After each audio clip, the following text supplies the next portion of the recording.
আসসালামু আলাইকুম রহমতুল্লাহি ওবরকাতুহ। সম্মানিত দর্শক, ভোটের আর মাত্র ৪-৫ দিন সময় বাকি। কি হচ্ছে ভোটের ফলাফলে? কি হতে যাচ্ছে চূড়ান্ত বিচারে? কে বিজয়ী হবেন?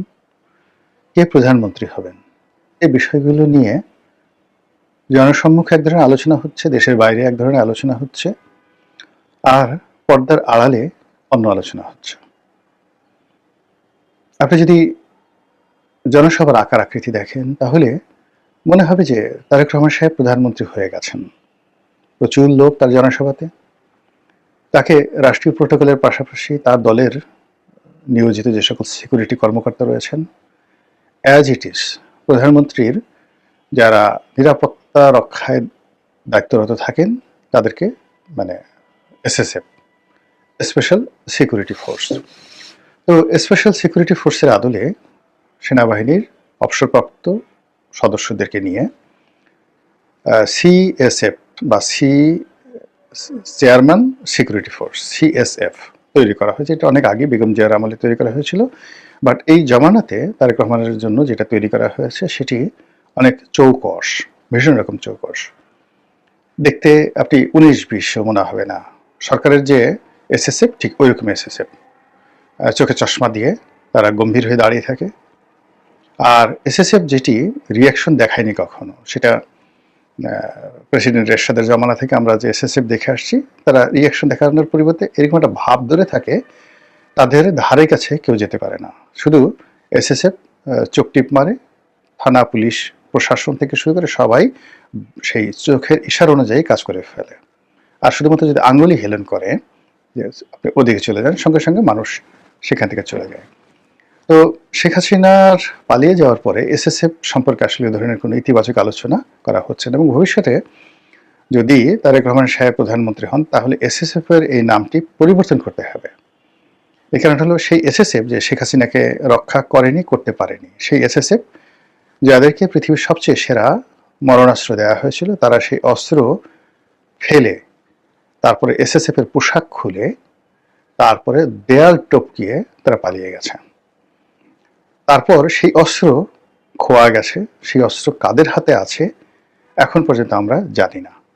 ফলে যদি সেই একই নাম দিয়ে স্পেশাল সিকিউরিটি ফোর্স এসএসএফ নাম দিয়ে ভবিষ্যৎ প্রধানমন্ত্রী নিরাপত্তার জন্য সেই এসএসএফকে নিয়োগ করা হয়, এবং ভবিষ্যৎ প্রধানমন্ত্রী যদি সেই এসএসএফ এর উপর নির্ভরশীল থাকেন এবং তাদের হাতে যদি আবার নতুন কোনো অস্ত্র দেওয়া হয়, তাহলে জুলাই আগস্টের মতো কোনো বিপ্লব লাগবে না, তার অর্ধেক কোনো বিপ্লব এলেই সেই এসএসএফকে খুঁজে পাওয়া যাবে কি না সেটা দেখতে হবে।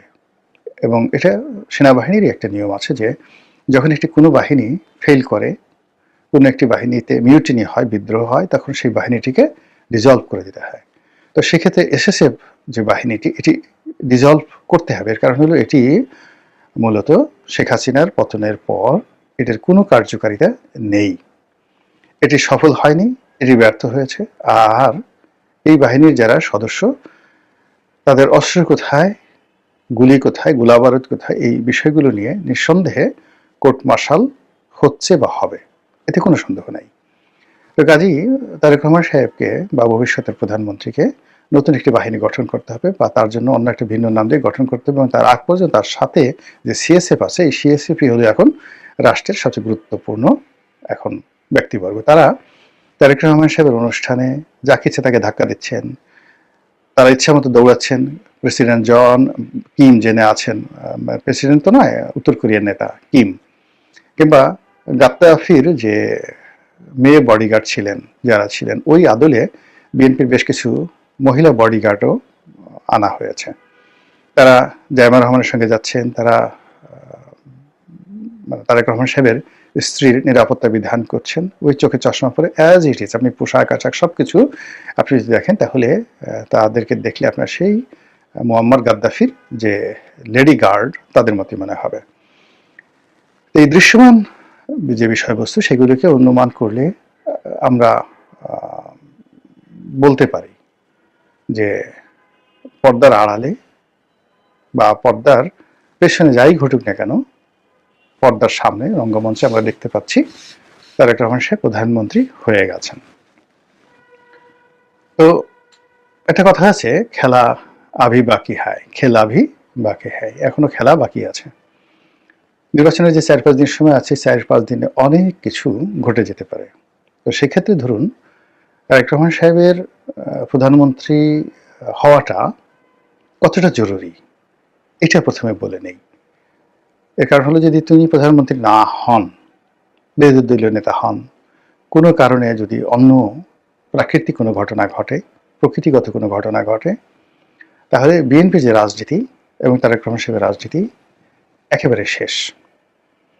এবং তিনি ইংল্যান্ডে যেতে পারবেন না, বাংলাদেশে রাজনীতি করবেন খোলামেলাভাবে, ওই পরিস্থিতিতে এটি সম্ভব হবে না।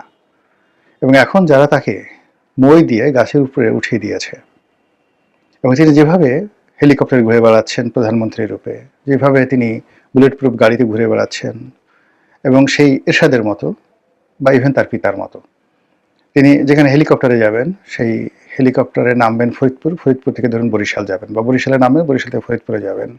তো সেখানে তিনি জনসভা করছেন, আর তার যে বুলেট প্রুফ গাড়ি, তার যে লটবহর, সব কিছু আবার তিনি ফরিদপুরে পৌঁছার আগেই সেখানে তার জন্য পৌঁছে গিয়েছে। কখনো 2 সেট থাকে, কখনো 3 সেট থাকে। তো এই জিনিসগুলো করা হচ্ছে এখন অতীতের মতন করে।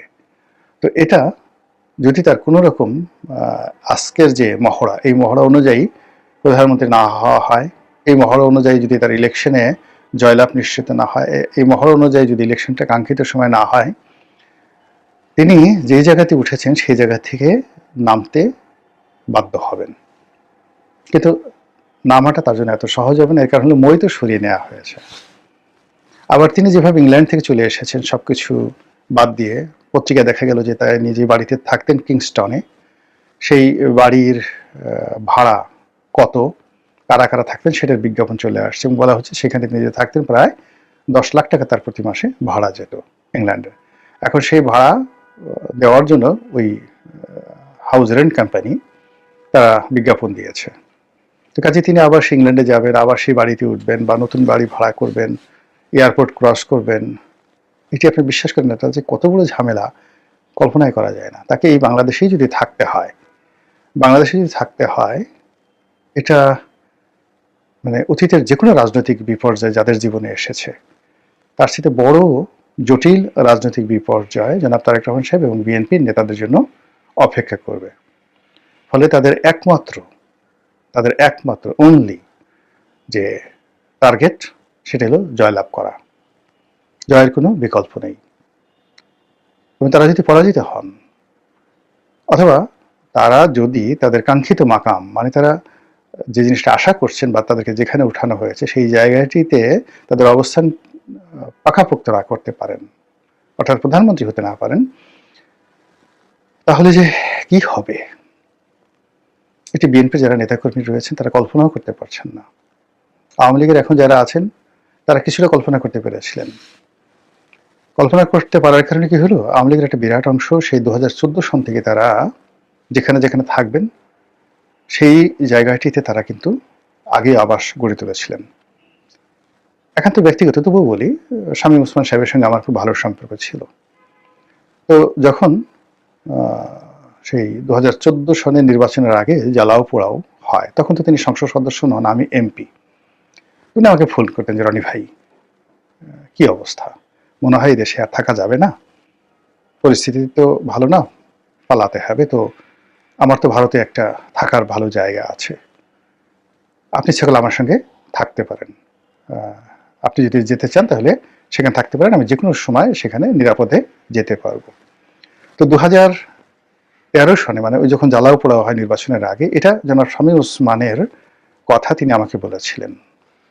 তো এরপরে যে 10 বছর গেছে, তো সেই 10 বছর তিনি শুধুমাত্র তার যে পালানোর জায়গা, ভেগে যাওয়ার জায়গা, বিকল্প জায়গা, সেটির সন্ধান করে রেখেছেন। ফলে দেখুন কত স্মার্টলি তিনি দিল্লিতে আসছেন, দুবাইতে আসছেন, ওমরা করতে যাচ্ছেন, ঘুরে বেড়াচ্ছেন, তার একটা প্রস্তুতি ছিল বলে তিনি পেরেছেন। তিনি 10টি বছর মানে বাংলাদেশে দাপট দেখিয়েছেন, আবার বিকল্প যদি কোনো কিছু হয়, সেই বিকল্প হলেও কেন যেন চলে যেতে পারেন সেই ব্যবস্থা তিনি করে রেখেছেন। আরেকটি গোপন কথা বলি, সেটি হলো সম্ভবত এটা 2015 বা 16 সালের দিকে ঘটনা, 15 বা 16 সালের ঘটনা। মেজর জেনারেল জিয়াউল হাসান তখন সম্প্রতি তিনি ব্রিগেডিয়ার হয়েছেন এবং তখন তার কোনো সমস্যা ছিল না। তো আমি হঠাৎ করে একদিন ওর রুমে ঢুকে পড়ি। ও যখন র্যাবের সেই যে এডিজি অপারেশনস, ঢুকে পড়ি তো দেখি ও একা একদম বসে আছে, একা আপন মনে কম্পিউটারে দেখতেছে। বললাম, তুমি কি করছো, কি করছো? তো বললো যে আমি আসলে দেখতেছি যে পৃথিবীর কোন দেশে কম পয়সায় মাইগ্রেশন করা যায় এবং থাকা যায় সেই পেপারগুলো আমি দেখছি। বিশ্বাস করুন, দেখেন জিয়াউল হাসানের ওয়াইফ এখন আমেরিকাতে আছে, তার তো নিজের বাচ্চা নেই, কিন্তু ও জানতো যে এরকম একটা পরিণতি তার জন্য অপেক্ষা করবে। ফলে সে তার ইমানি দায়িত্ব পালন করেছে শেখ হাসিনার উপর। শেখ হাসিনাকে ছেড়ে সে যায়নি, কিন্তু সে জানতো, তার প্রস্তুতি ছিল। এটা 2016 সনে। এরপর আরো অনেকের, মানে আমি যাদেরকে চিনি সবাই সেই 2014 সন থেকে তারা প্রস্তুতি নিচ্ছে, যে কোনো সময় তারা যেতে পারবে। ফলে দেখেন, খুব কম ক্ষয়ক্ষতি ছাড়া যারা সামরিক বাহিনীর হাতে ধরা পড়েছে, যারা পুলিশের হাতে ধরা পড়েছে, বা যারা শেষ সময় মানে পালাতে গিয়ে ধরা পড়েছে, তাড়াহুড়া করতে গিয়ে ধরা পড়েছে, সেই সমস্ত লোকজন ছাড়া মোরাললেস আওয়ামী লীগের মূল যে ফোর্স তারা কিন্তু চলে যেতে পেরেছে। কিন্তু ওই যে বিএনপির এই মুহূর্তে যেটা আছে, তাদের অতিরিক্ত আত্মবিশ্বাসের কারণে তারা এই দেশ ছেড়ে তাদের যেতে হবে, পালাতে হবে, এই ধরনের কোনো চিন্তা নাই। আর তাদের জিওগ্রাফিক্যালি সেই সম্ভাবনা, ভারতকে তারা ট্রানজিট ব্যবহার করে কোনো বিএনপি নেতা চলে যাবে এখান থেকে, তাদের এয়ারপোর্ট ছাড়া আসলে তাদের কোনো উপায় নেই। আর উপায় আছে, সেটা হলো রোহিঙ্গা ল্যান্ড হয়ে, মানে রোহিঙ্গা ল্যান্ড হয়ে, তাও তো মারা পাওয়ার সম্ভাবনা 99%। ওখানে যে যুদ্ধ হচ্ছে রোহিঙ্গাদের সঙ্গে, আরাকান আর্মির সঙ্গে, মায়ানমার আর্মির সঙ্গে, এটা অতিক্রম করা তাদের পক্ষে সম্ভব নয়। তো সেক্ষেত্রে আসলে তাদের একমাত্র টার্গেট হলো এই যে সামনে নির্বাচন আছে, সেই নির্বাচনে ছলে বলে কৌশলে শক্তি প্রয়োগ করে যেভাবে হোক তাদেরকে বিজয়ী হতেই হবে। অন্যথায় তাদের কোনো বিকল্প নাই। এখন কি হবে অপেক্ষা করেন, দেখতে থাকেন। অন্যদিকে জামাত যেটা রেখেছে, জামাত হলো, ধরুন সে যদি বিজয়ী